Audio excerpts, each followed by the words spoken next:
একদিন সবজি রাজ্যে খোলা হলো নতুন একটি স্কুল, সবজি বিদ্যালয়। সব সবজি সেখানে পড়তে আসলো, সবাই খুব খুশি। আজ সবাই নিজের পরিচয় দেবে।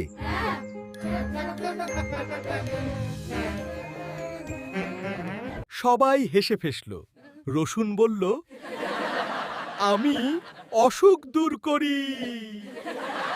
আমি গরমে সবাইকে ঠান্ডা রাখি। কুল কুল। সিম বলল, স্যার, কুমড়ো পুরো বেঞ্চ দখল করে বসে আছে। আমি বড় বলে কি করব?